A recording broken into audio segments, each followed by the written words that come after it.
everyone, welcome to tonight's session on applying to MD-PhD programs by the UCLA-Caltech Medical Scientist Training Program. Today, we're delighted to have our two co-directors, Dr. David Dawson and Dr. Olu Ajijola, here to talk to you about our program and what it entails and how you apply to our program. And then starting around 5:45, we'll have some current students come onto the Zoom and do a student panel, and there will be plenty of time for a Q&A. So if you have questions during the session, please post those in the Q&A, and we'll be sure to get those answered by the end. So I'll let Dave and Olu introduce themselves and take it away. Olu, you wanted to begin? Sure, I'm happy to. Hi, everyone. Welcome. It is terrific to see that there are 42 attendees so far. So that's really, really wonderful to see.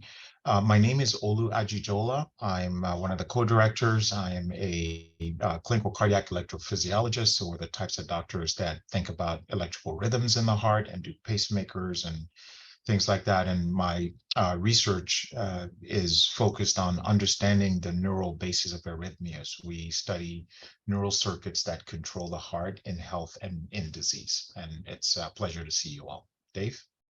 Great, thank you, Olu. Dave Dawson. I'm also an MD PhD, living the dream, so to speak. And I am a surgical pathologist here at UCLA. So as a pathologist, I'm making diagnoses on tissue, biopsies, and surgical specimens. I have a research laboratory in the Cancer Center. My laboratory is focused in pancreatic cancer, signaling metabolism in the development of therapeutics.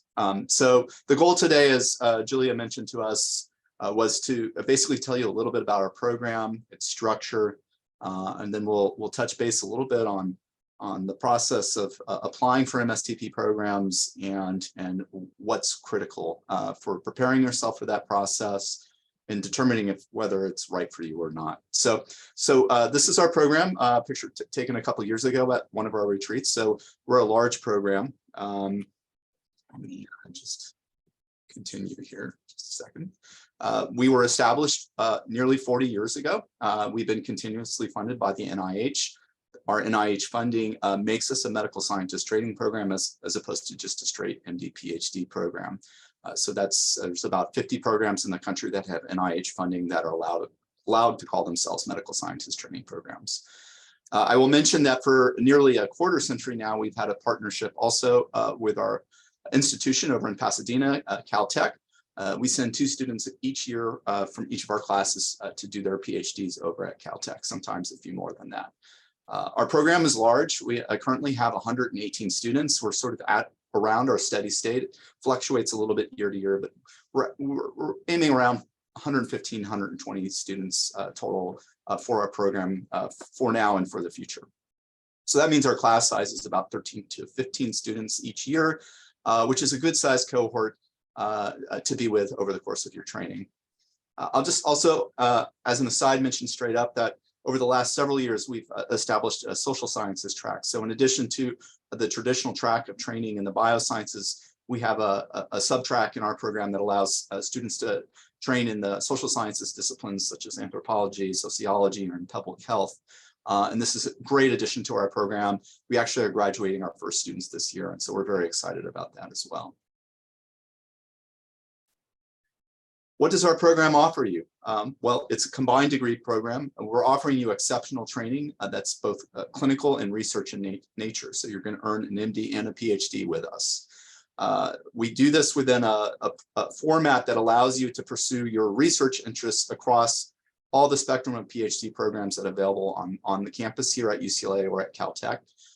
And we provide you with great flexibility to make this decision as you gain experience in the program. So this is further enhanced by the new medical school curriculum that I'm going to talk a little bit about later on. We have a strong emphasis on mentorship. There's the 2 co-directors here with you right now. We also have 4 additional associate directors that also provide mentorship in the program. So we're, given the size of the program, we have a very large leadership to support you in your training and guide you along the way. And each student in our program is assigned to one specific mentor to follow them across the course of their training. but they are available, all the directors are available to speak to any student at any time. We give our students a strong voice and leadership roles within our program. I'll get into that a little bit later in this presentation. We have a strong commitment to justice, equity, diversity, and inclusion. I strongly encourage you to check out our website as well as the websites for UCLA and the School of Medicine, which really show what's happening on this campus and how committed we are to equity and diversity initiatives.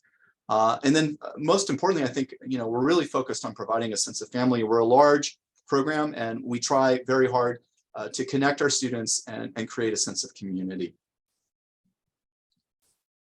Our students do exceptionally well, both clinically and in their research.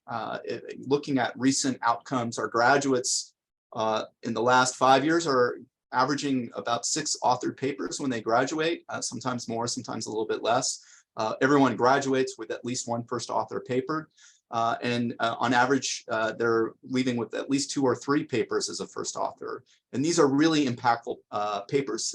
If we look at where they publish their best first author paper, our graduates are publishing in a journal with an average impact factor of 14. So that's a very strong journal. And so we're very proud of this.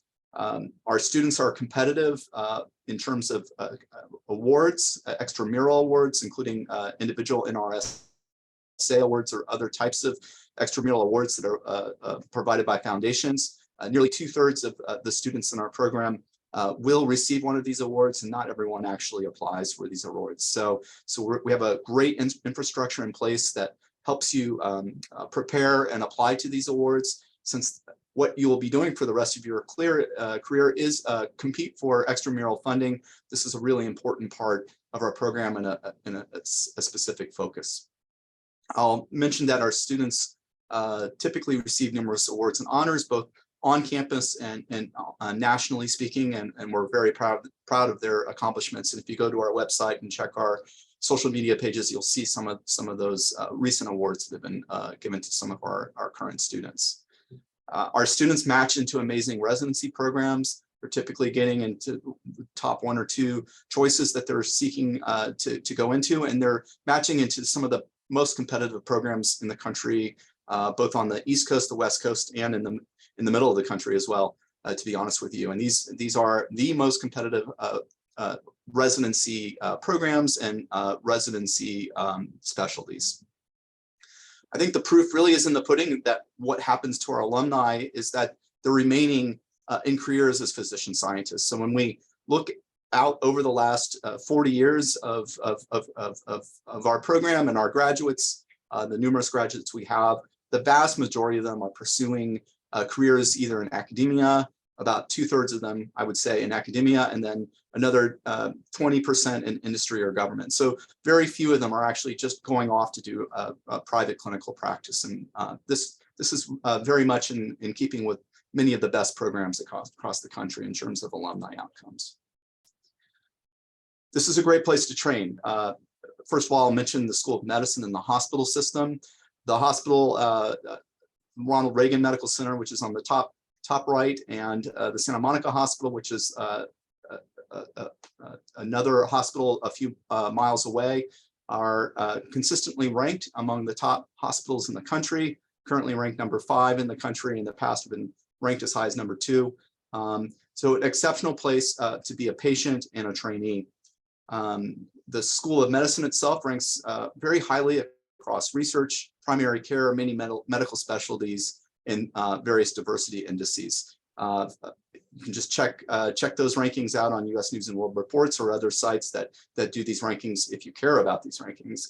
I think moving forward, we understand that there's some problems with these ranking systems, but the bottom line is this is a great place to train. So the School of Medicine, clinical and research faculty are extremely motivated in terms of research and have great portfolios of research, nearly $1 billion in grant funding last year to School of Medicine clinical and research faculty. And this includes nearly $600 million from NIH alone. And I should mention that this doesn't include the entire UCLA campus. If we include the entire UCLA campus, the research portfolio tops $1.6 billion per annum. So this is a place where a lot of active research is going on, as evidenced by the research funding that the institution secures year after year. It's a very highly competitive medical school. Nearly or over 13,000 applications were received last year for 175 seats. So it's just an extremely difficult medical school to get into. It's a highly sought after medical school to get into.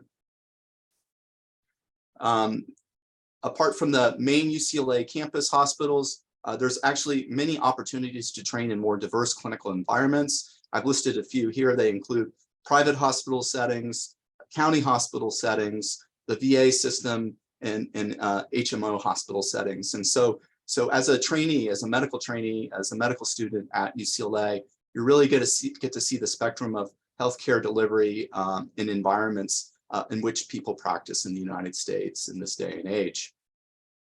The research likewise is quite diverse and multidisciplinary in nature. I've just mentioned a few large centers and institutes on campus that bring together various disciplines together to do research. We have a renowned cancer center that's NCI designated in a place where many of the most cutting edge cancer therapies have been identified and studied over the last several years. We have a California voter-supported stem cell institute, the Broad Stem Cell Institute, where cutting-edge stem cell research is pursued. We have a large infrastructure for translational and clinical research through our CTSI. We have a very strong intersectionality with engineering and nanosystems through the California Nanosystems Institute, where biosciences and engineers and computational people join together to do multidisciplinary research. We have a focus on social medicine and social determinants of disease through our Center for Social Medicine, which is a big part of how our MSTP social sciences tracks functions and has been so successful to date. I'll also notice or mention that the institution has really done a great deal to knock down departmental barriers and other barriers to multidisciplinary research by creating research themes and focuses that bring investigators from across various departments together into common spaces where they are able to collaborate more effectively. And I mentioned some of the themes that are a focus for our research here at UCLA here on this slide. The MSTP program really is designed to streamline your training and has a laser focus on forging your physician scientist identity and supporting the professional development that can lead to your successful career. So importantly, sort of new innovations to our curriculum. I'll talk a little bit about the School of Medicine Heals curriculum in a second. The new curriculum that was adopted 2 years ago by the School of Medicine is focused on really allowing you to use your clinical experiences to inform your choice in pursuit of research as part of your PhD. Hang up the phone. We have a very strong support network of mentorship. I already have mentioned a little bit of the leadership support, the faculty supported mentorship we provide. We've set up strong peer support mentorship systems in the program to basically give you the advice and the support of people across all years of training in our program, as well as those trainees that have just recently finished their MD or PhD training who are pursuing postdoctoral research here on campus. We have activities that allow you to engage clinically during your PhD training so that you continue to forge your identity as a physician while you're pursuing your research in research laboratories. And we have developed many professional and career developmental opportunities and activities and opportunities that exist within our program. As an example, we've had several of our students go off for brief sabbaticals to do startups or to take industry sabbaticals. Alice Zhang is a former member of our program here who went off and actually established her own company that is quite successful and was named one of the Forbes 30 under 30 in science a few years back. So the DGSM new HEALS curriculum has been designed to basically provide individuals in the School of Medicine an opportunity to be not just a physician, but a physician that has further expanded their interests and expertise. And the way this works in the School of Medicine is that the first 2 years of the traditional medical curriculum have been condensed into the first 13 months. The traditional third-year core clerkships have been moved to the second year of medical school.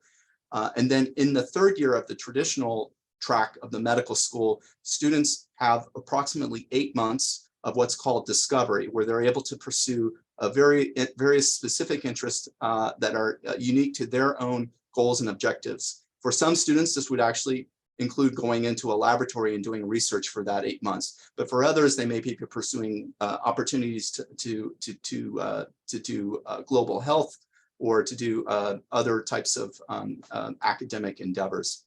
What this means for our program now is that students in our program will do their first year of MD, and then most of their core clerkships in the second year. Within the prior time, right before you begin your MD and during your second year, we have you do research rotations in potential PhD labs, so that at the beginning of your third year here at UCLA, you enter your PhD lab already with a significant understanding and background in medicine because you've done most of your core clerkships. Your PhD is going to, depending on the type of program you're in and the type of laboratory you're in, it's going to take anywhere from 3 to 5 years. Importantly, the School of Medicine is going to give you credit for your PhD or for your PhD for that MD3 discovery year that the traditional track students do. So this basically has given you a year back of your MD to pursue your PhD research. The final year is your MD4 year, which is a traditional fourth year electives and sub-internships, and then a couple additional MD2 clerkships that you have to pick up because you've done some research rotations in your second year. The reality with this new curriculum is that while traditionally in our program, students were graduating in 8 or 9 years, moving forward, students should very easily be able to graduate from our program in 7 or 8 years tops. In terms of MST mentorship, I've already mentioned that each of the MSTP directors is assigned to specific students and is their designated mentor across all years of their training. We make these assignments based on your research interests. For example, Dr. Ajijola has told you that he's a cardiologist and has interests in the regulation of the heart through neural mechanisms. So if you're a neuroscientist, he's the person that would likely mentor you. If you're interested in cancer, I'm likely the one that would be mentoring you. But all of us are available to mentor you. We meet with you formally multiple times each year, but are always available to meet with you with any questions or concerns that you may have that you want to address with us. We also have class check-in meetings throughout various years in the program to just make sure everything is going okay and to basically lay out the next steps as you're progressing through the program. We have an individual development plan that you complete every year annually that is reviewed by your MSTP director as well as your PhD mentor during your PhD years. This allows for important conversations between your PhD mentor and your MSTP director and making sure that your specific needs as an MSTP student are being met throughout your research training. Recently, we've created societies, 4 societies in our program named here. These are basically cross-sectional representations of our program across all years. So students from years 1 through 8 plus are in each of these societies, and these societies serve as an opportunity for peer mentorship across all years of training. And then we have additional individuals that are near peer mentors that are either in residency or in fellowship programs here that we're going to match with these societies to provide further guidance in planning for your future careers. The MSTP also has several student committees with specific goals and objectives that facilitate communications with additional faculty mentors based on your specific situations. And I should just mention also that we have a strong alumni network and database, and we host events that allow you to connect with alumni and can make connections for you with specific alumni that help you. And you can check our website we have a list of our alumni and where they are currently. You can see that it crosses, it's a great cross section of research scientists and physician scientists in the country. Students are an important part of our program. We really help, we'll listen to them and help them lead and shape the direction of our MSTP. Critical to this has been the formation of several committees that have specific goals and objectives. I have them listed here. I think it's pretty obvious what each of these committees is involved in and responsible for. They've actually, for the last several years, been very critical for helping us sort of evolve to the sort of current trends and needs for students in the program. And so, you know, it's just been a great part of our program. I've mentioned that our program in the School of Medicine is committed to justice, equity, diversity, and inclusion. We have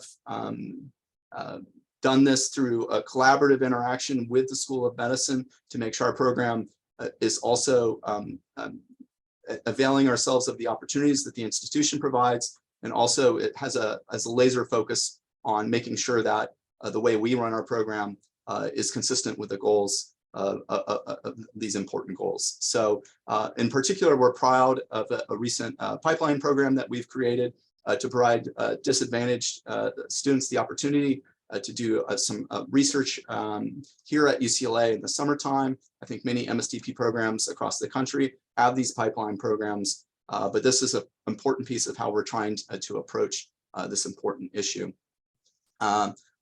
Through various other mechanisms, whether it's through our mentorship, through the types of research or curricular activities we have, we are also really focused on the idea of creating equity for all members of our program.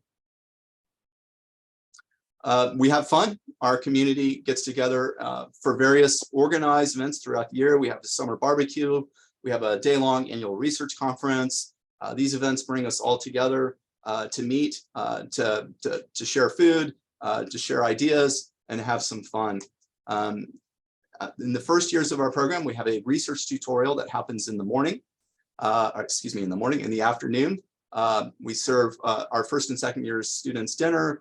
They get together, they get to hear great research talks, keeps them connected with science while they're in the first 2 years of the medical curriculum, and also gives them a great opportunity to consider the types of labs they'd like to join on campus. Every other year, the program has an off-campus retreat. We try to do this at the beach every year. This is an opportunity for us to assess the program, listen to our students, find out what we're doing well, what we need to improve upon, and then additionally also have fun, focus on maybe some themes such as career development or networking or alternative careers as physician scientists. There's many sponsored events throughout the year, too numerous to name here, that our student committees run as well. And then there's many informal events that happen also throughout the year that have largely focused on socializing and having fun. Okay, so some of you are probably here to learn a little bit about the admissions process. So let me just hit a few points for our admissions process. So like most programs, your primary application is going to be submitted through the AMCAS, and that deadline for submission is September 30th of each year. Qualified candidates are invited to provide a supplemental application for the MSTP program.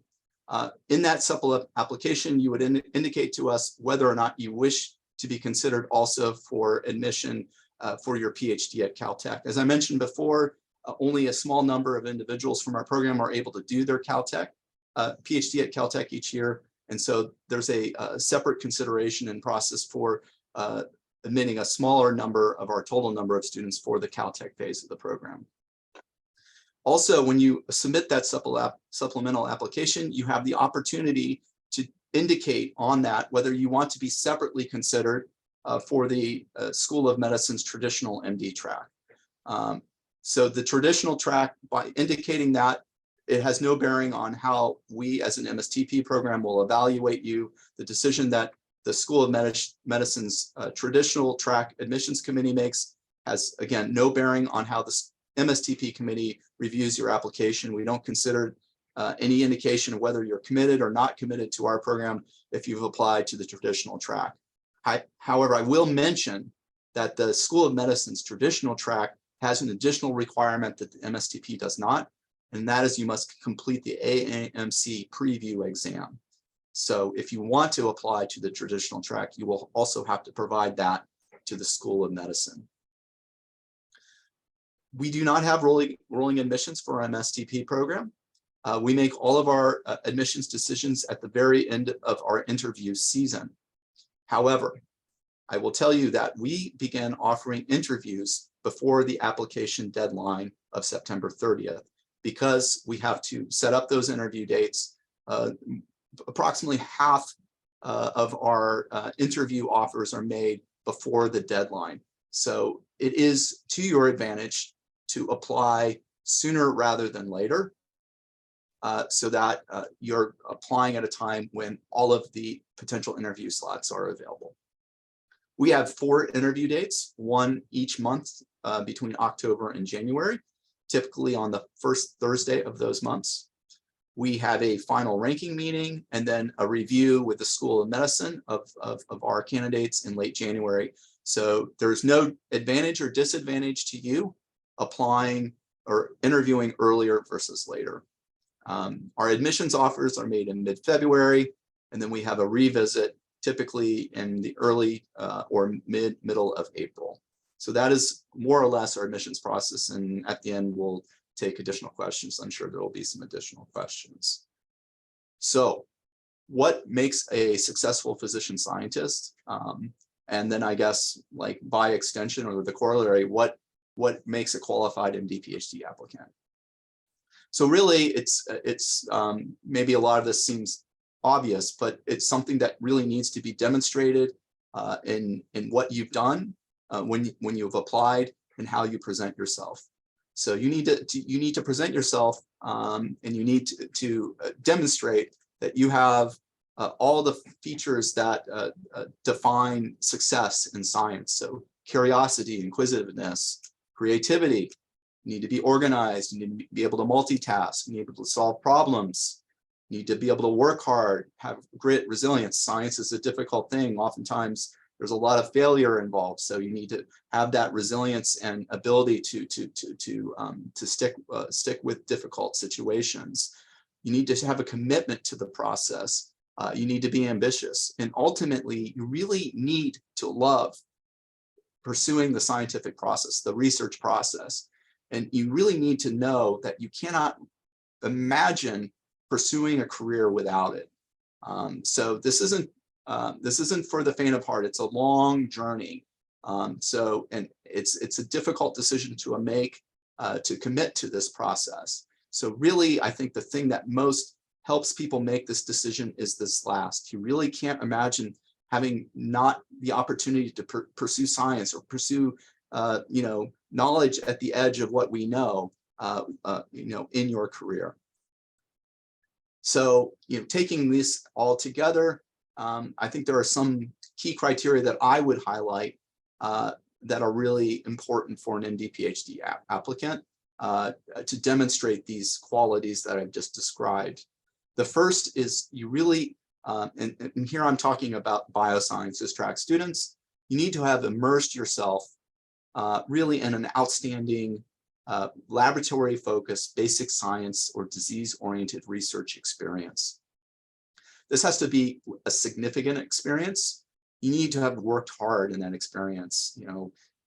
Most of you are in undergraduate programs. Some of you are in postbaccs. These processes, you need to work hard. You need to consider that this is going to be time you're going to spend in these research experiences, evenings, weekends, and particularly in the summertime, where you may have more bandwidth and time for a true in-depth experience. You really need to understand what you're doing there. You need to read the literature for the research that you're involved in. You need to know the background of the science and the ins and outs of your project, and be able to describe them in written form and during your interview. It's really critical that this experience isn't just a shadowing experience. You need to be involved in it. You need to be a contributor and a known quantity in this experience in your lab. So you need to not only show up to do the experiment, you need to attend lab meetings. You need to be asking thoughtful questions. You need to be a good citizen with your research group. You need to be a team player. You really need to kind of be a known quantity in your lab. And this is the way you do that. The reason you want to be a known quantity is the major way we can tell that you've had one of these experiences is through letters of recommendation. And so by being engaged with your research mentors, this is how they're able to provide that validation that you really have the chops to be pursuing an MD-PhD career. You do need to do well academically. I would mention, however, this is not really the only factor, even necessarily the key factor of the various criteria we use to evaluate our students. And we do evaluate our students in a holistically way. So, even if you haven't, graduated at the top of your class, if you've spent your time productively in a lab as an undergrad or as a post-bac, that's going to carry a lot of weight in an MD-PhD application, okay? You do need to have some clinical exposure. You need to understand and be able to explain why you really think you need the MD training in addition to the PhD training. And really, you want to base this on some valid interactions, some meaningful interactions you've had with patients and physicians and the healthcare system. Finally, you really need to demonstrate that you have a commitment to the MD-PhD career path. So this is a harder thing to evaluate, but for me, when I'm looking at applications and when I'm talking to individuals, what I'm looking for them is to demonstrate that they understand the training process, what it involves, and what happens at the end, what your career outcome is going to look like, or what people who do this, what their careers look like. And I really want you to understand what the advantages and some of the disadvantages of a physician scientist career actually are, and be able to frame them in relationship to what your specific career goals are. And it's really a good idea to understand there are alternative ways to be a physician scientist that don't involve applying to and going through an MSTP program. And so I would encourage you very strongly to think about other means by which physicians are able to pursue research without an MD-PhD, or earning a PhD as a consequence of part of their postgraduate training in residency or in fellowship. So why am I so focused on this? Well, it takes a long time. So we're really, when you're committing at this on the front end, you really need to know what it really looks like. So let me just show you how long it took me to get to where I'm at now. So 4 years of a BS degree, and I was studying, I was in 2 major labs. I spent 1.5 years in a cystic fibrosis lab at a time when they were cloning the cystic fibrosis gene. So it was a very exciting time to be in a cystic fibrosis lab. And then I actually had a thesis project an honors project in a neuroscience discipline. So I came with a lot of research background when I entered my MSTP program at Northwestern, where I studied tumor angiogenesis. This took me 8 years. Okay, so through the process of this, I decided I wanted to train in pathology and also do a fellowship in pathology. This took 3 years. This is about as short as any residency and fellowship program you will ever see. Many are much longer. Some can be as many as 8 to 11 years, depending on what specialty you're talking about and what subspecialty training you get. So this is a big potential amount of time post-graduation that before you essentially get your first position. So what happened to me here at UCLA is I was transitioned into a position called clinical instructorship, which allowed me to practice as a surgical pathologist, as an attending surgical pathologist, while simultaneously pursuing research training in a laboratory on campus. And this took a while for me to get through that training, another 4 years. And then I finally started my tenure track position at UCLA. So college plus 15 years of additional training before my first independent faculty position. So consider that, how long the sort of delayed gratification is for your first formal faculty position. So I say this with a whole heart that it really was worth it. Okay, so I really love what I do. You know, it's not as if I wasn't not doing anything along the way. I was making very important discoveries in research all along the way from the start of my MD-PhD training. And really what it allowed me to do was to understand how to find a niche where I was able to intersect my clinical duties with my basic and translational laboratory research focus. And so I subspecialized as a gastrointestinal pathologist and used that and leveraged that, the access to tissues, the access to clinicians that work with these patients each day to really raise the level of the science in my laboratory. So some parting thoughts. You know, how do you choose a suitable research lab as an undergrad? Really, you need to focus on what your research interests are. Find a lab that meshes with that. Consider the labs, the PI and the other senior people in the lab, their mentoring style and their track record of mentoring students at your phase of training. You know, sometimes people get focused on prestige and size and funding. Mentoring style and their focus on helping you is as important, more important than these other factors in my honest opinion. Consider the culture of the lab, you know, whether people are happy or unhappy in the labs, and consider the opportunities they provide you to take and show responsibility and grow as a scientist. So really the opportunity at some point to assume responsibility for a project in the lab, or at least a portion of a project. So what about post-baccalaureate work? It may or may not be possible. It really depends on your specific circumstance, whether it's you know, through as a employee in a lab, as an SRA, or whether it's joining a formal graduate program. It is an opportunity to strengthen your research resume, potentially shore up deficiencies in your background, maybe the lack of opportunity you had at the institution you were at to do research. It certainly can shore up you know, a problematic lower college GPA. I think more importantly, however, is if you're undecided and you think you may want to do this but aren't absolutely sure you want to commit, this is an opportunity to kind of give you some time to decide whether research is really good for you and right for you versus maybe just pursuing an MD only. So what about your personal statements? These are really important parts of your application, particularly for programs that are involved in holistic reviews. As I mentioned before, you really need to demonstrate your rationale for choosing your career path.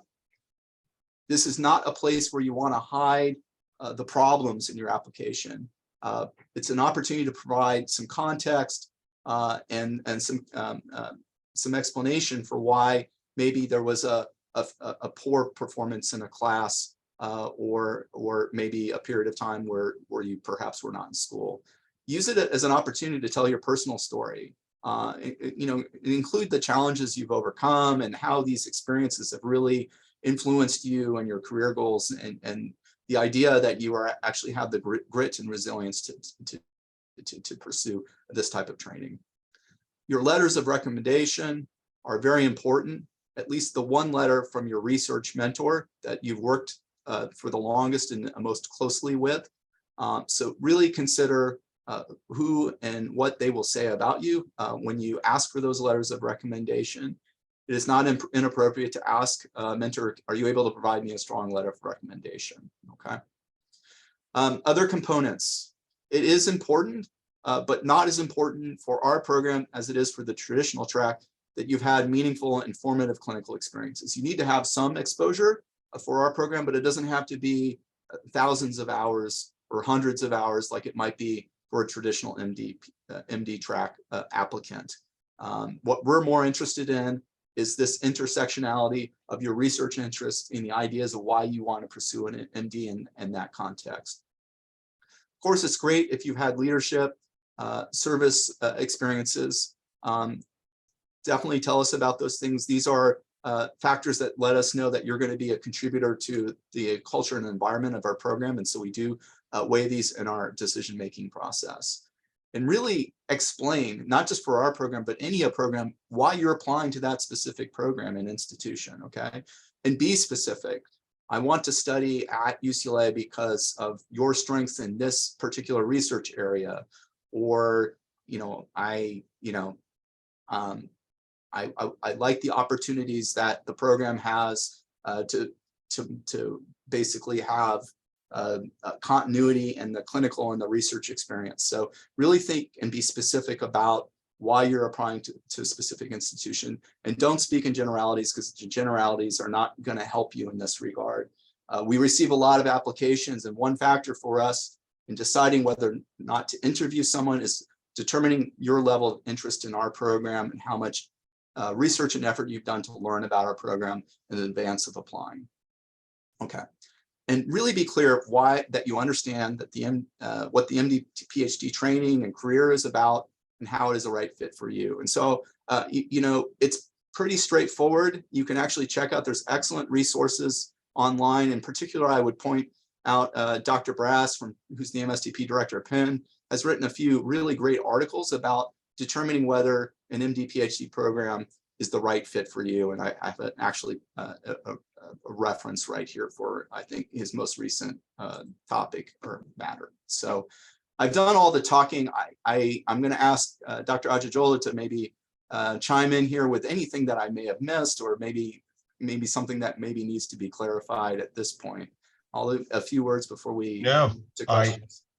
We should launch into questions. I think you did a terrific job as always, Dave. And so, I've been answering questions in the chat here, but some of them, hopefully people will feel comfortable speaking up to ask questions through the chat or through the box, and we can answer them in real time.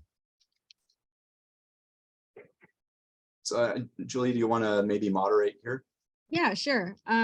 So we got some questions submitted before the session, and a lot of them were about if you have a lower than average GPA or a lower than average MCAT. You talked about how you can boost that in post-bac programs, but is that something that should deter someone from applying? And how do you consider an applicant holistically at the end of the day? Yeah, I mean, Olu, you want to take that one maybe to start? Yeah, just to confirm, I was answering a question. So the question is, how do you consider an applicant holistically?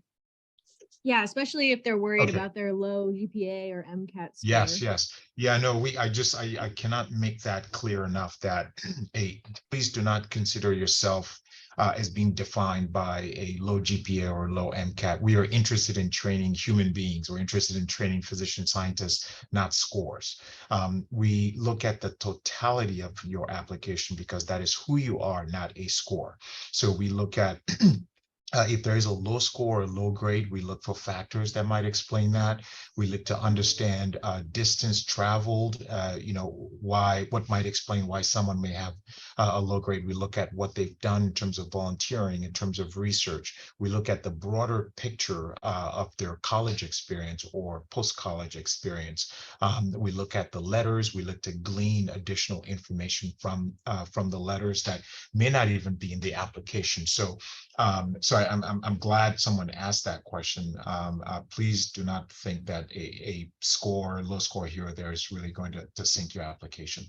Yeah, I mean, you just made me think of a point that I would want to make here, Olu, as well, and that is that this is not the place to be modest with yourselves. It sometimes surprises me when I read something really incredible about something in a letter of recommendation that they didn't feel comfortable maybe mentioning in their personal essay. So yeah, definitely, take this as an opportunity to really tell us about yourself.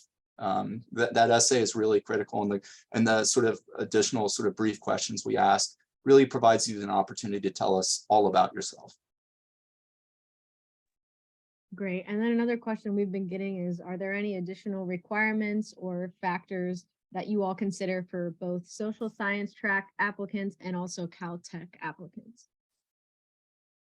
Why don't you take that, Dave? So for Caltech, it's a different institution. It's an institution that's really focused on fundamental science questions, basic science and engineering.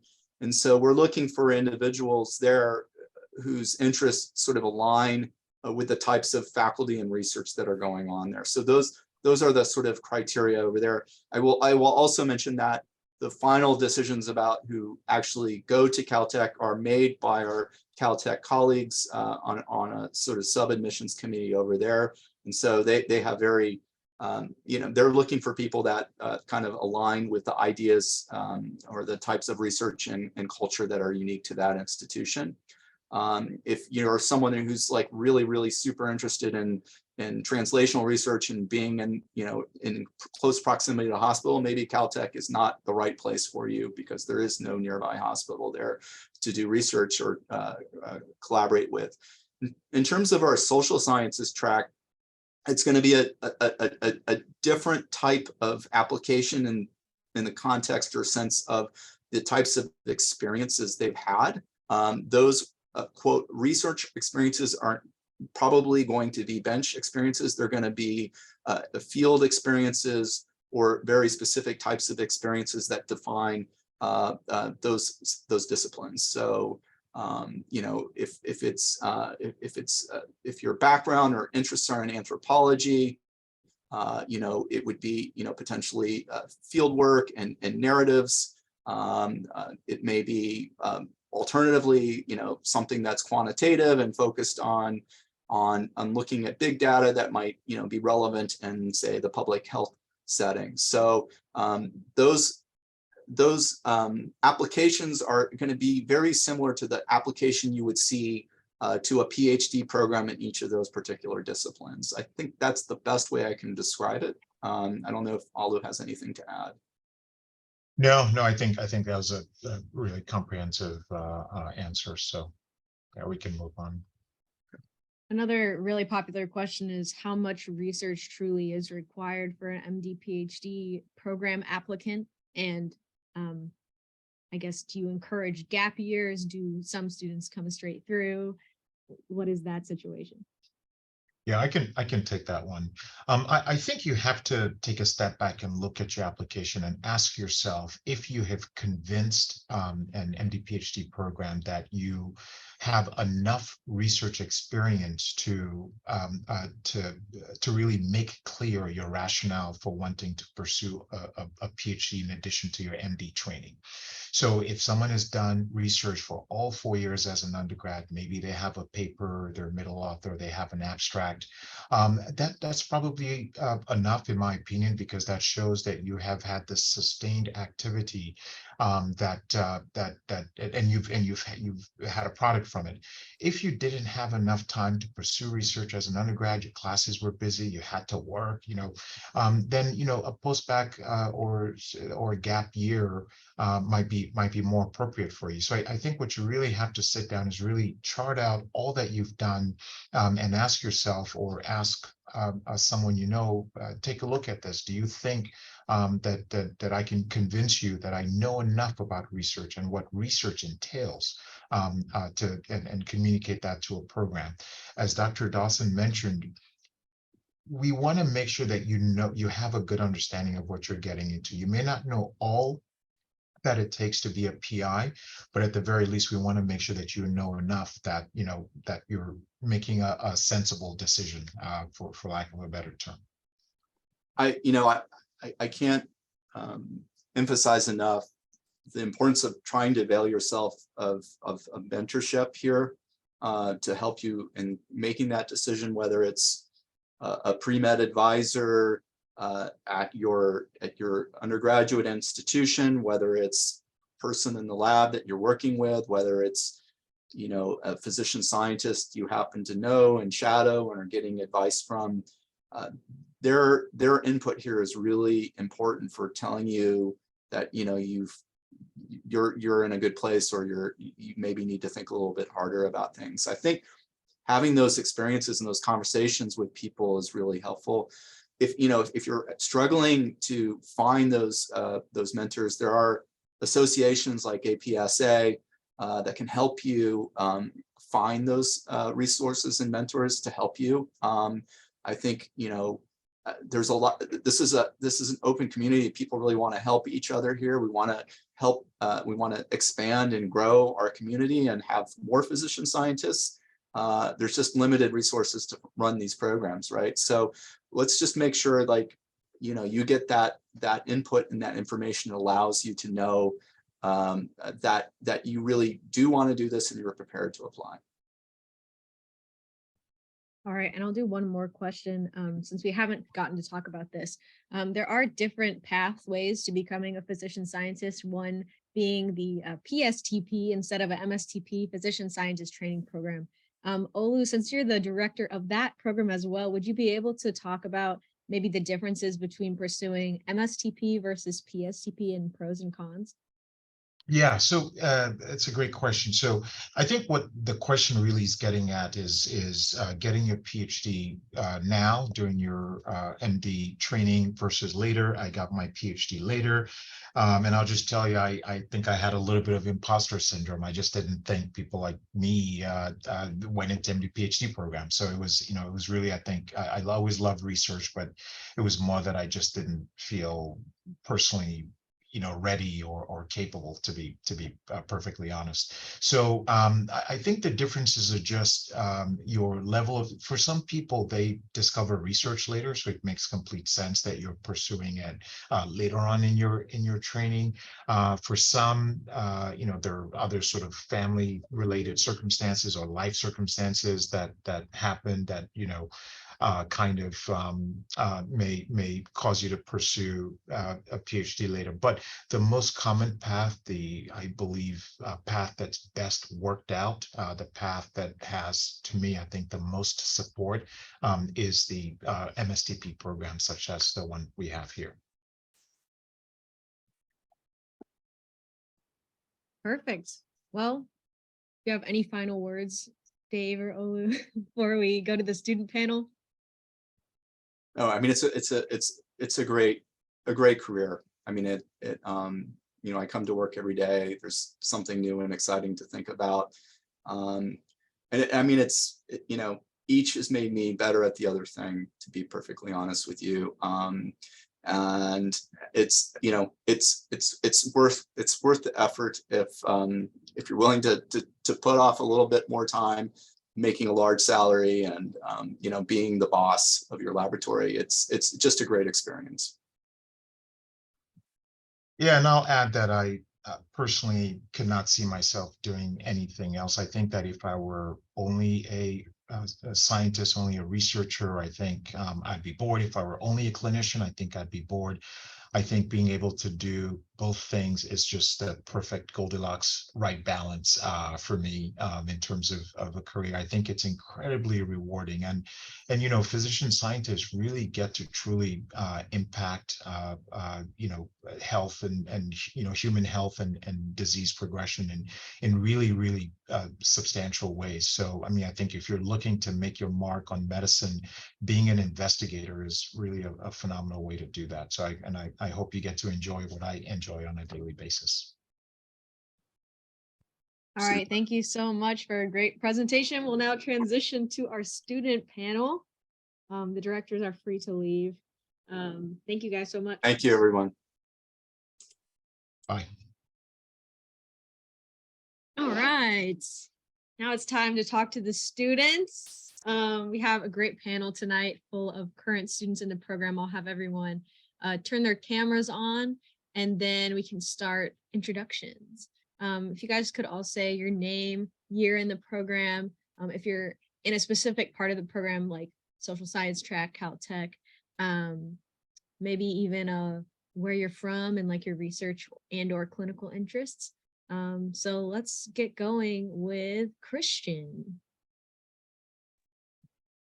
How's it going, everybody? My name is Cristian.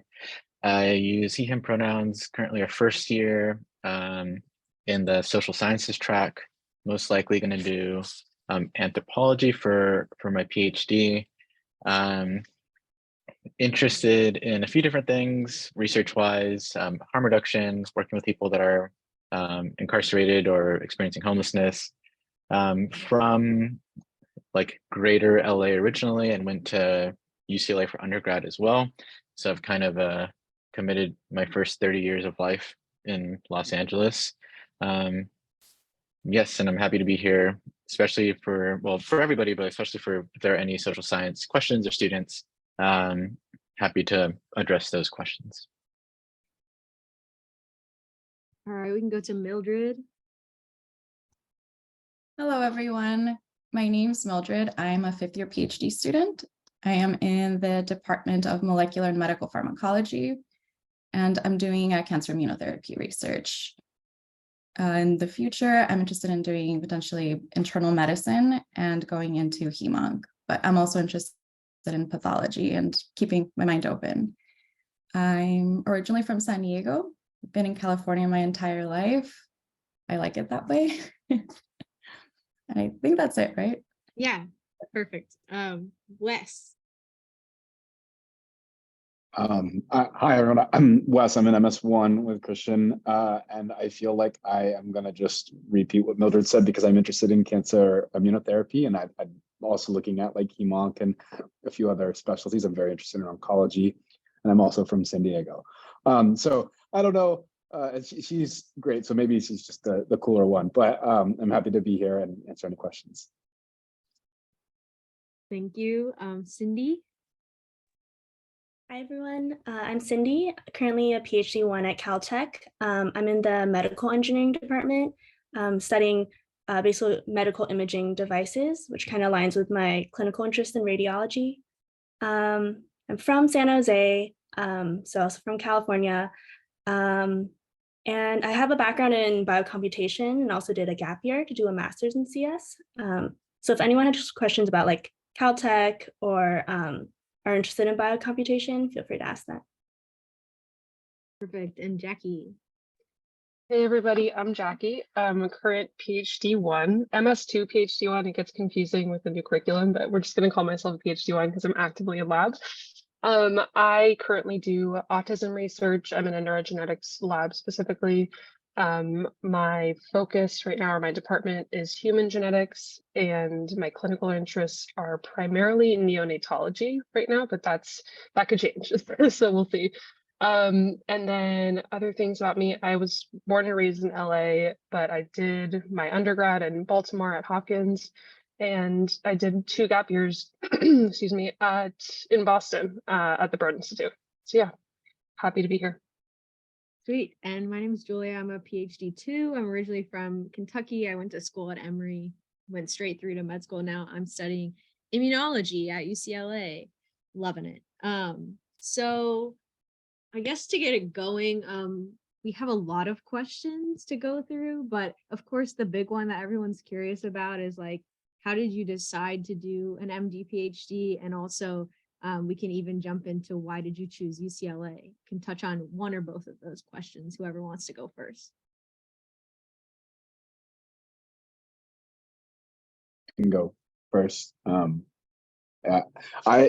would say I think one of like the big things for me with deciding to go MD PhD was just like the journey that got me there was just being interested in medicine and being an MD, and just finally kind of tapping into research and realizing that it was a passion for me, and that it was a passion and like a tool and something that I really saw myself wanting to integrate into what I'd like kindled, coming to UCLA, being like, I went here for undergrad, sorry about that. But like I came here because I was interested in medicine, and there's like a lot of medicine here and I wanted to explore it all. And then I saw that research is a great tool to advancing, my ability to provide care to patients. And as I delved into clinical research and basic science work and translational work, I got to see that it was something I didn't really want to give up, and I wanted to find a way to integrate into my career. And I was also able to see that being a full-time like clinician or surgeon, et cetera, doesn't quite fit what I'd like to do. I like my time in lab and I like some time away from patient care. So I saw that like having dedicated research time and the split that you do have as a physician scientist being something that was very appealing to me and a good way to mix those dual interests and passions.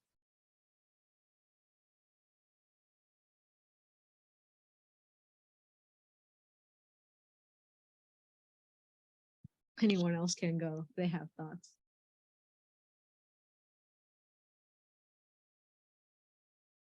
I feel like I hear you, Wes, for sure. I feel like the MD PhD quality is just being like insanely curious and like always wanting to learn more and digging deeper and deeper. So, you know, I knew that I wanted to go into medicine at a younger age, but then I was trying to figure out, you know, how do I contribute to specifically schizophrenia research at the time when I was younger, now before even becoming a physician. So I went into a lab, and then I just like love planning out experiments and thinking critically and thinking how it could potentially move the field. Because there are just so many unanswered questions that we have in medicine, and I'm a firm believer that we know less than, you know, what we actually do know. So like, there's just so many things that you can dig deeper into, and one of those ways is through research. So I kind of towards the end of my undergraduate career determined that it wasn't enough for me to be a physician, nor was it enough for me to just be in lab. So I decided to pursue an MD PhD for that reason. Yeah, I kind of have a interesting, very haphazard approach to applying to MD-PhD. So I knew I was like pre-med, and I was kind of doing all the fun little pre-med things. And I always knew that like my career was going to be very like social justice oriented, probably would want to do some like community-based like participatory research or some other form of like community-based research in addition to that. But I didn't know that social science MD PhDs were a thing until like my spring that I was graduating. And then at some point I was like I had a professor that was teaching a class he was now like one of my really good mentors, and we go climbing pretty regularly together. And he was an MD PhD anthropologist, and I was like, holy fuck, this is really cool. But I've done no anthropology research, and I'm graduating in like 3 months. So I kind of just like suppressed my interest in it for a few months because I was like, I'm not going to have time to do this. I should just focus on like getting into the best med school I can. But it was kind of like a persistent thought that I wasn't able to dissuade. So I ended up like reaching out to him and being like, hey, like I'm interested in doing this. And he was like generally supportive. I took 3 gap years, in which time I was a high school chemistry teacher. And then also to kind of complicate things in undergrad, I did like biomedical research. So like on my opening of like my MD PhD statement, I literally was like, I'm applying to anthropology, but I have no anthropology research experience. And in fact, I have all this like cancer research, you know, please accept me. And it worked. So definitely like very open to like storytelling and like narrative building. If you have like the time and resources to like back it up with like time in undergrad or post-bac, I think that's definitely the easier, less stressful path than what I did. But where there is a will, there is a way.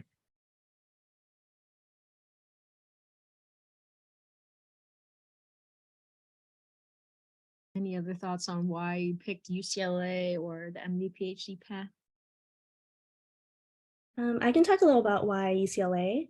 I feel like just something that really stood out to me when interviewing and visiting various schools, I feel like the community at UCLA was like really great. Everyone was very friendly off the bat, and it seemed like everyone was very like happy and genuinely interested in what they were doing.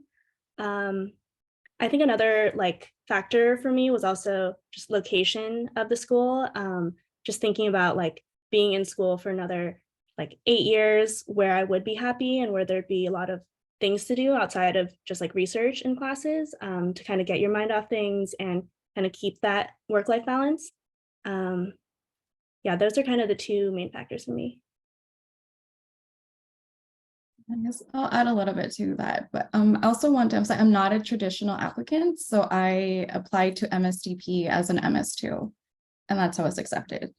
So I guess the why UCLA question is a little difficult for me to answer, but you know, I did apply to other MD PhD programs and I was accepted on the East Coast, and then I was accepted here at the Charles R. Drew UCLA program, which for those of you who are not familiar with that, it's kind of a joint program for students that want to serve underserved communities.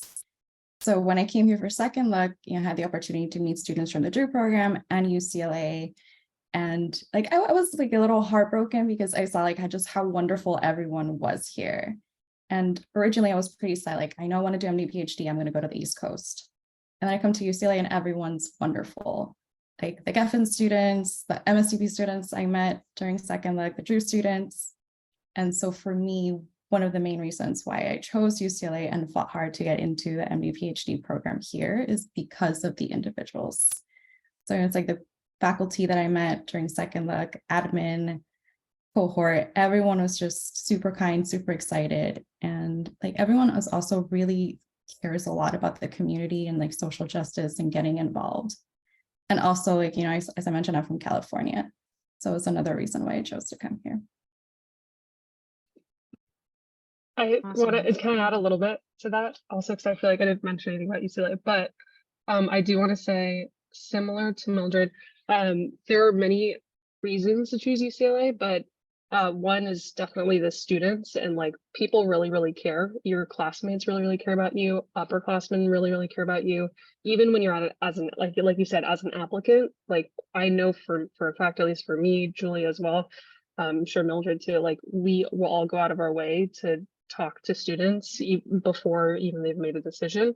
And I do think that that was something that I found was pretty unique about UCLA relative to other schools. And also that carried true to the PIs as well for me. I know the current lab that I'm in, my PI before I accepted UCLA or their offer, he spent 6 hours on the phone with me talking to me about why he loved UCLA and like work-life balance, which I think it shouldn't be as crazy to think that like a PI is talking about work-life balance, but for me, I found that to be a little bit crazy. So those were some of the reasons. Again, the other thing is like it's a very personal choice in terms of why you'll potentially, when you do have the options to choose. Some people will choose things based on location, based on proximity to family, based on like even just like benefits and what's going to support maybe their current family or like them as an individual, and even down to like food.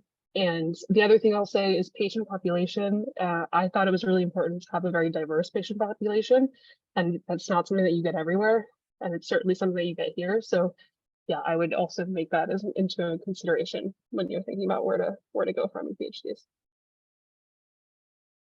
Great, thank you guys. I want to, before I forget, I want to make sure we talk to both Cindy and Cristian about their specific programs. Cindy, we'll start with you. Were there any differences when you were applying to Caltech? Like, what is the application process like? What's the interview and revisit process like? And how did you decide to do your PhD at Caltech once you were here? Yeah, so I think for the most part, the application process was pretty similar in terms of like the essays you have to write, the things you have to submit. I think the only thing that was different on the just initial application is that you can select whether you would want to be considered for UCLA only or UCLA-Caltech. And then from there, I think the main difference was during like the interview days. So there's one day for all the UCLA students. So if you are interested in both UCLA and Caltech, you'll have to attend that day. And then the following day, all the Caltech students will stay for another interview.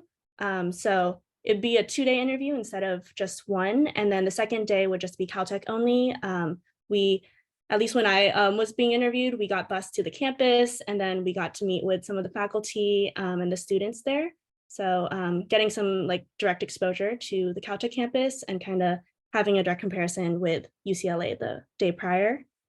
And then in terms of like choosing a lab at Caltech, so the rotation process is like the same as for UCLA. You can do, I think, usually 2 to 3 rotations for most students. And I think for Caltech students, it's recommended that you do your rotations at Caltech, but if you are interested in UCLA, like a particular lab as well, you can also do a rotation at UCLA and then a rotation at Caltech. I think that's something that has been done in the past. But I think because of some of the logistical deadlines for applying for different departments at like Caltech versus UCLA and kind of getting you onboarded as a student, it's kind of better to do that a little bit earlier and know whether or not you would want to be on the Caltech or the UCLA side. Yeah, I think that's pretty much the main differences. Yeah, I No, think it's great. Caltech, yeah. One last thing, I please. think Caltech is tends to be a little bit longer for the PhD, I think, just because something that they really emphasized was they really see the Caltech MD-PhD students as just regular PhD students. So I think it is a little bit harder sometimes to try to like have a shortened PhD at Caltech. But I think definitely worth it for the research that goes on here. Great. And yeah, just to clarify too, like students at Caltech, they're now moving from Westwood and West LA to like Pasadena, and you're really fully immersed in the Caltech community there, which is super cool. Do you feel supported by the program still at your time at Caltech? Are there any major differences because of that physical distance? Yeah, I do feel the physical distance sometimes, just because if there are like in-person events that I want to go to, then I have to drive all the way back to Westwood, which depending on traffic can be a little bit rough sometimes.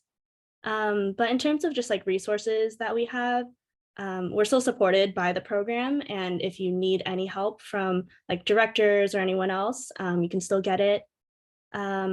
We're still involved in like the committees as well. And then even for some of the events like seminars that can be done like over Zoom, they usually have like a video camera set up so that people at Caltech will like meet up in a conference room and we'll still get to like hear about what's going on.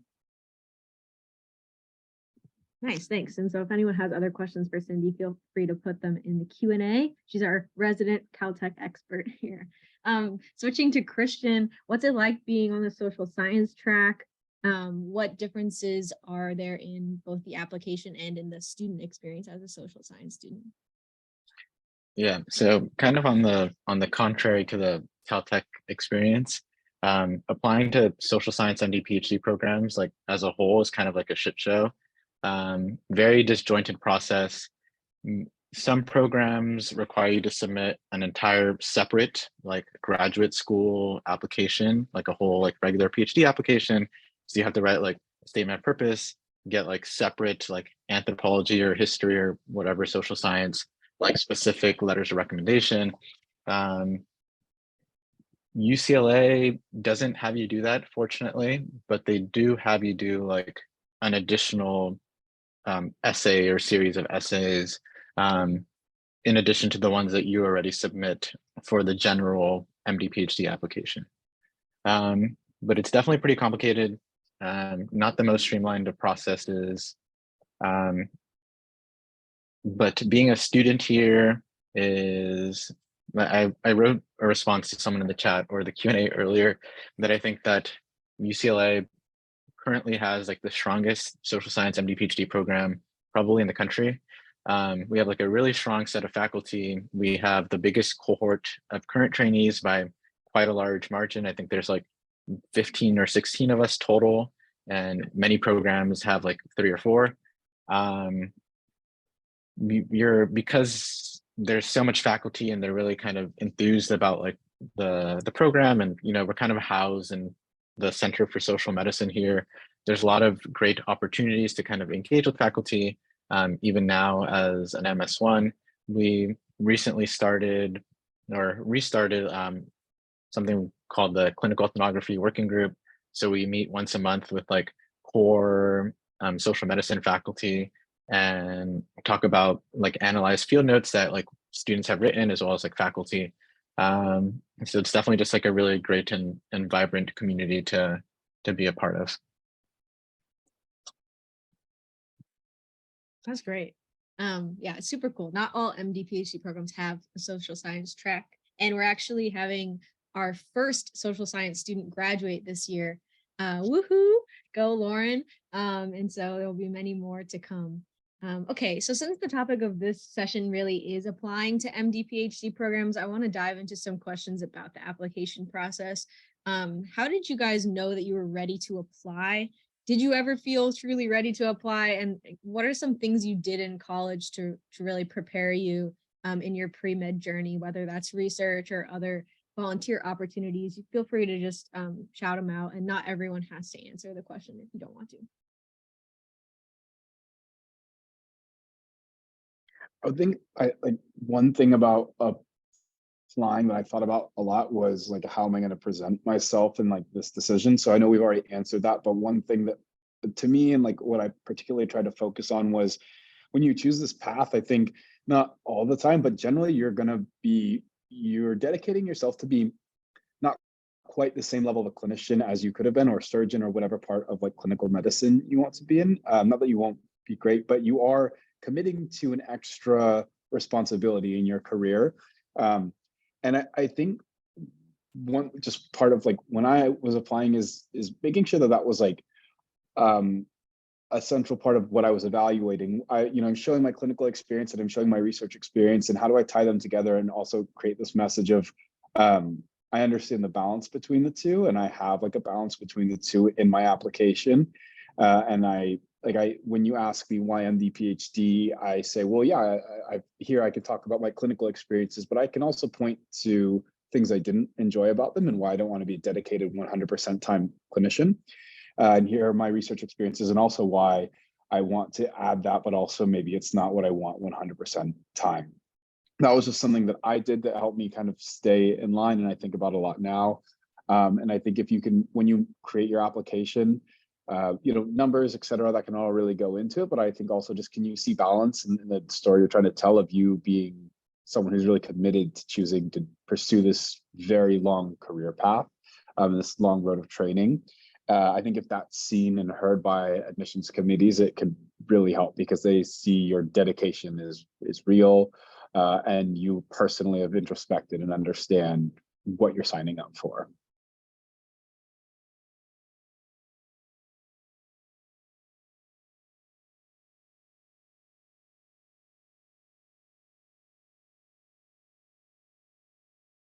Anyone else want to share what they did in college to prepare for MD, PhD, or how you knew you were ready to submit your app? Did everybody, wait, raise your hand if you took a gap year first, or gap I was year going to years. talk about the gap year. Yeah. Mildred, please dive into that, because I think I'm the only one who didn't take a gap year. So please. So for me, like, I knew that I wasn't ready, like during college, like flat out, like I was Berkeley, like MCB major, molecular and cell biology, which was like a highly competitive one. And then I chose the immunology emphasis, which was even more competitive or more difficult. So I already had a lot on my plate in terms of courses and extracurriculars. So I'm like, okay, priority for me is make sure I get a strong GPA and do some leadership while I'm in college. And I also got into research as well. So I did one summer internship, and then 2 research years and a research honors thesis. And then because, obviously I wasn't ready in terms, I had no clinical experience and I hadn't taken the MCAT. And so that's why I decided to do 2 gap years originally. And during that time, I worked as a technician, and I signed up for the Berkeley Review MCAT prep course, took the MCAT when I felt ready. And you can, when you're ready, because you take practice exams. And I also, I was very upfront with my PI at the time. And I'm like, hey, I want to go to medical school. Can I take like 1 day off a month so I could go volunteer at the Cancer Resource Center in Oakland? So I did that. And as I think Olu mentioned, like during his presentation, that sometimes life happens. So for me, like my mom passed away during my gap years. So during that time, obviously I wasn't ready. I wasn't going to apply to medical school. So I took time off from research and from everything that I was doing. I went home, I was with my family. And then when I was better, I went back to my lab, got back on track. And then I'm like, okay, MCAT's done, clinical experience. I'm in a much better place, like emotionally. And yep, I just started getting things ready for my application and I applied. So hopefully that answers the question. Yes, thank you for sharing. That's super helpful. Follow up to that, anyone can answer, is there anything you wish you would have known or wish you would have done during the process of preparing your application? And we can even talk beyond the application itself, but all the other components like interviews and eventually deciding on a med school.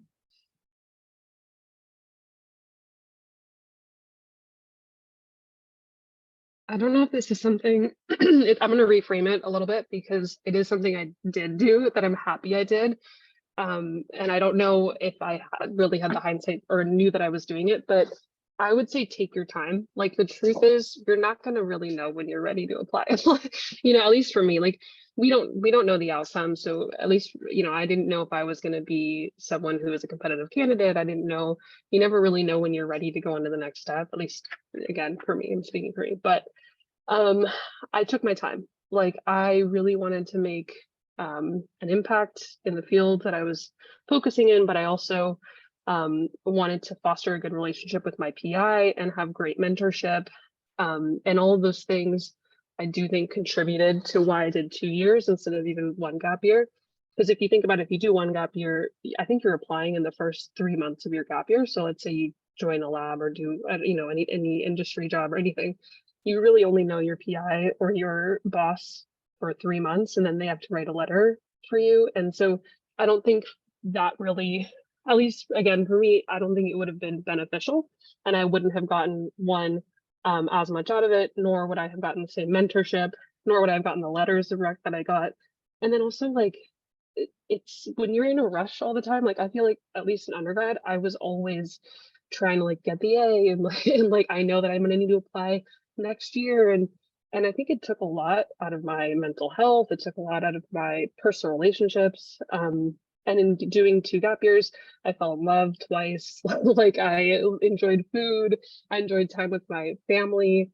I feel like I got out of the mentality that I need to be the best that I can possibly be all the time for my job, or, you know, beyond just like myself, for everybody else. So I don't know, there are a lot of things to unpack there, but basically take your time with it. And if you don't know that you're ready, you know, maybe take that as a sign that you have to self-reflect and take a beat, and then see if you might be ready the next year. So that's what I would say.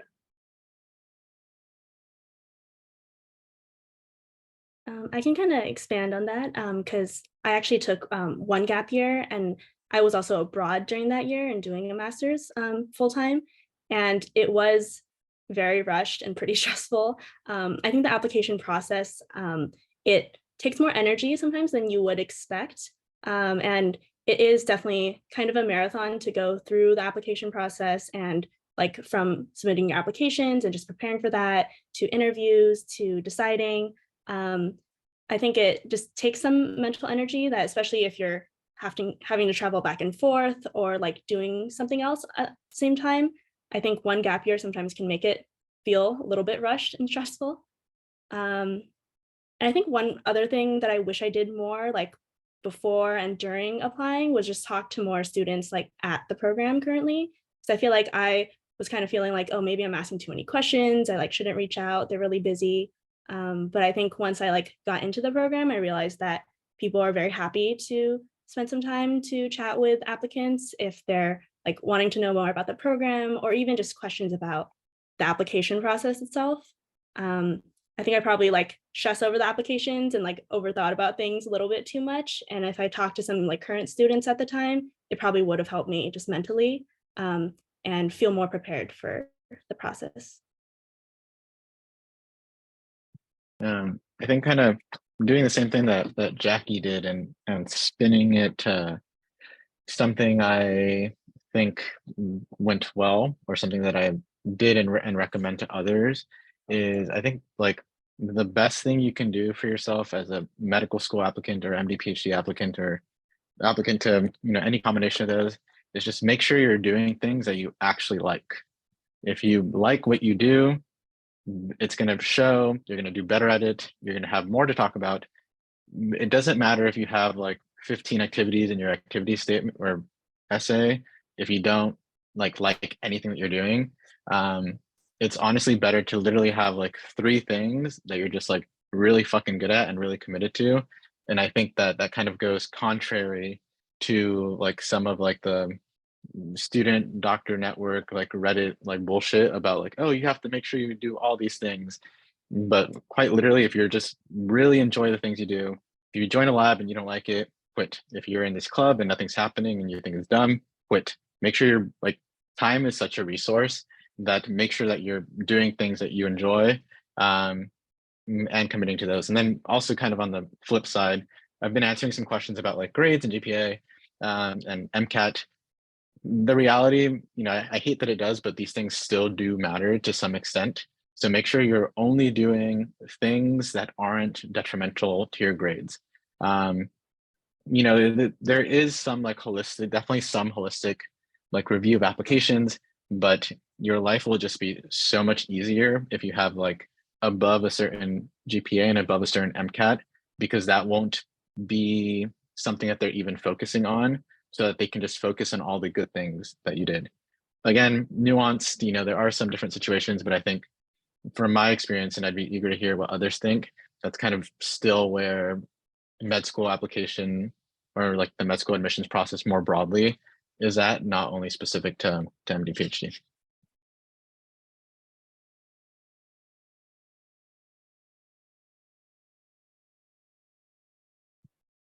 All right, thank you. That was helpful. Yeah, I feel like I should back up too, because I realize that a lot of the stuff we're talking about is sometimes it's hard to even really understand what the application is in the first place. So I wanted to briefly just say, to apply to an MD-PhD program, you are submitting the same application you would for a medical school application, but you have 2 additional essays. One is why MD-PhD, and the other is like a research experience essay where you describe your research experiences in detail, the skills you learned, all of that kind of thing. And that's called the primary application. And Dave was talking about earlier how the technical deadline for that is September 30th, but it's really highly encouraged to submit your application early. So the AMCAS application opens this year, May 30th. I think it actually opens like May 15th, but you can submit your application May 30th. And so it's generally recommended to kind of get that in, end of May, June to start your application process going. Then they'll send that application to med schools. They may have their own sort of like internal review process. And then you start getting secondary applications. And these are applications from each med school you applied to. So on average, when I applied, I think people were applying to like 15 schools. Now it could even be more than that. I mean, I had classmates that applied to like 30 programs. It was insane. But you're just increasing your chances, hopefully. And then you do these secondary applications. That's when they might start asking you, especially for an MD PhD program, like, what are your research interests specifically? What faculty at our school would you like to work with? They ask you all these other questions. That could be an entire other session. And then you start getting interview invites. Probably, Dave said they send out almost half of the interview invites before September 30th. And our interviews are, I think he said October to January, 1 per month. But for different MD PhD programs, there's different interviews. Does anyone want to talk about what the interview process actually is like for an MD PhD applicant? Like, what style is it? Is it one-on-one conversations, and what do you normally get asked about? I think that's important to touch on too.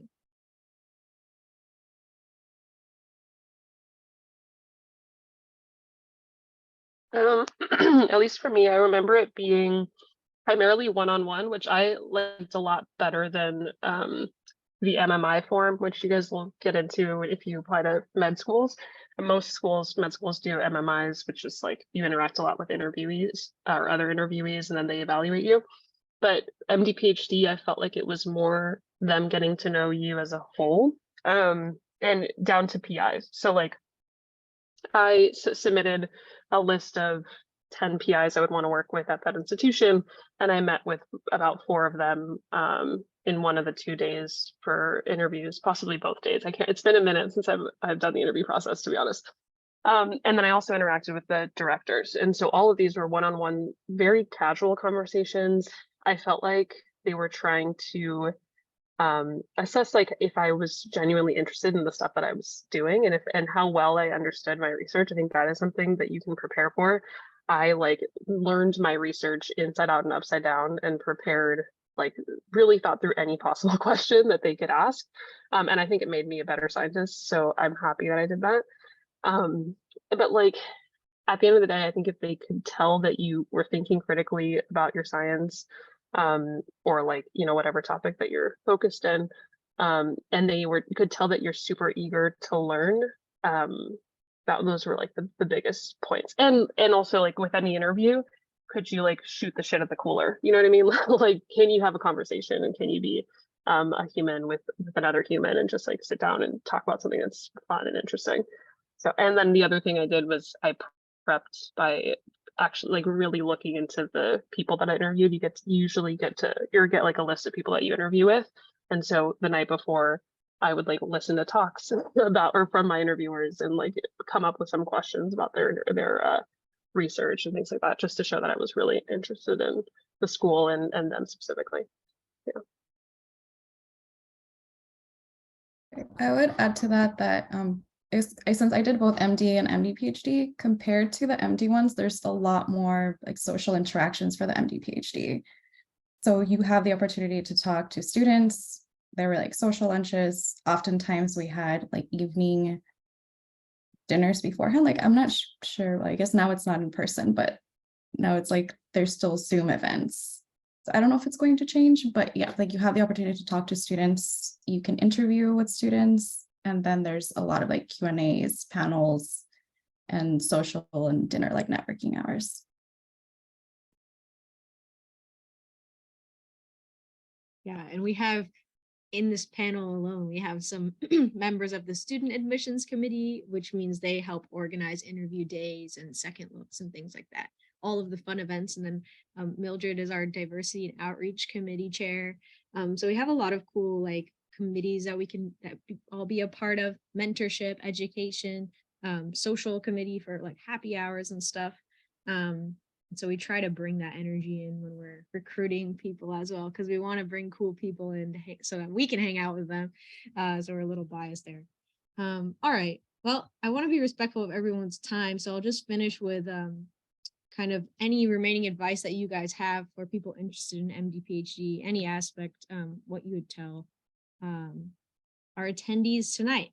And then, of course, if you want to stick around to answer other questions, if we have any come up in the Q&A, feel free, but we'll finish with that.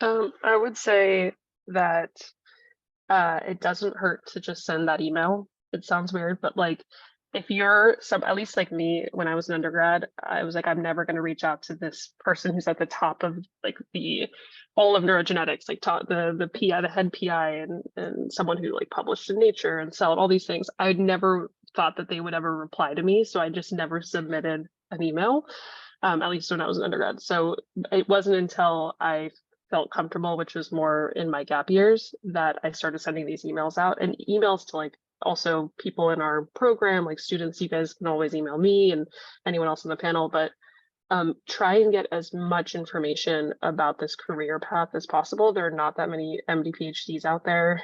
There are not that many people in research out there. So like, and also let's say you don't want to do any PhD or you're thinking about other options, email those people too, and just kind of get as much information as you can. And you're not small enough, like you're not too small to send that email, right? Like you're going to get a response from somebody, and they're going to give you something that could potentially totally change the course of your life. So it might be best to just do it. So that's what I would say.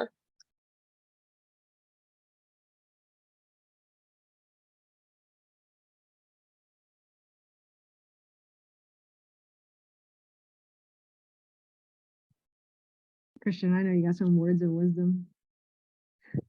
I said, I know you have some words of wisdom. No, that's funny. I think kind of bringing together some of the questions and just thoughts that were shared earlier. For those of you that are still an undergrad or post-bac, really take this time to like confirm that this is what you want to do.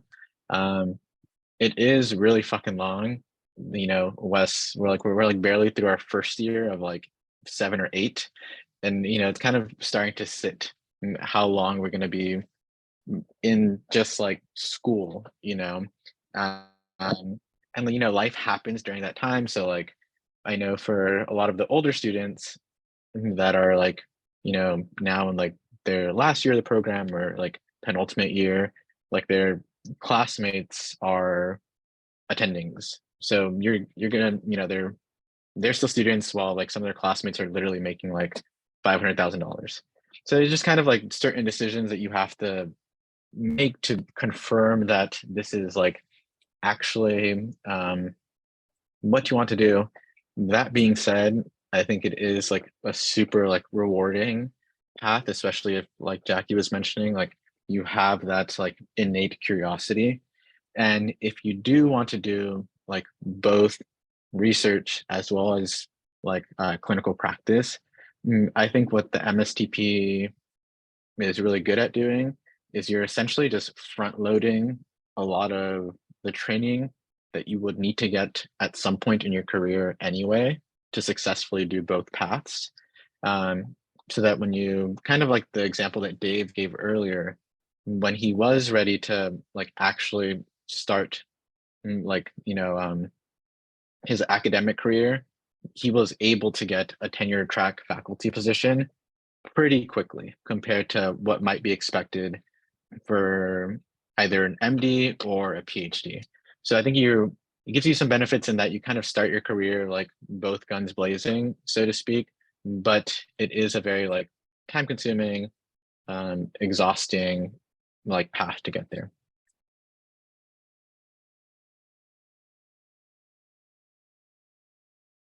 Sorry, one last thing. So for those of you that are thinking of doing gap years, please also take advantage of this time and do things that you enjoy. So when I mentioned like, okay, yes, I did all of that research, MCAT, blah, blah, blah, but it was also like the first time I was like employed, so I had money. So I took time off and I traveled, like I went to Mexico a lot. And also I signed up for salsa lessons. So now I know how to dance salsa and I've kept it up since then, which was like a long time ago. So like 10 years of salsa dancing. So yes, it's important to have a strong application, but also focus, as I said before, like focus on your hobbies or explore things like travel, do things for yourself that balance out how hard you're working to get into MD programs and MD PhD. I think one quick last thing I'll mention is there really is a lot of diverse paths and things you can focus on during MD PhD. So if you're like not really sure if this is the right path for you, definitely encourage you to like talk to people currently in programs or even like faculty members. Yeah, because you can focus on like different types of research based on what you're interested in. And I feel like there's not like one specific like post MD PhD career path that you're locked into. There's a lot of other options out there as well. It's all kind of what you're looking for. So yeah, if you're kind of on the fence, just feel free to reach out and talk to people and then see if your path kind of aligns with MD PhD.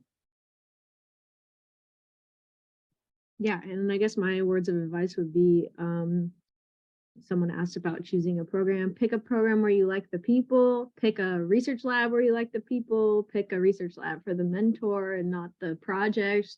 One day at a time. It's a long journey.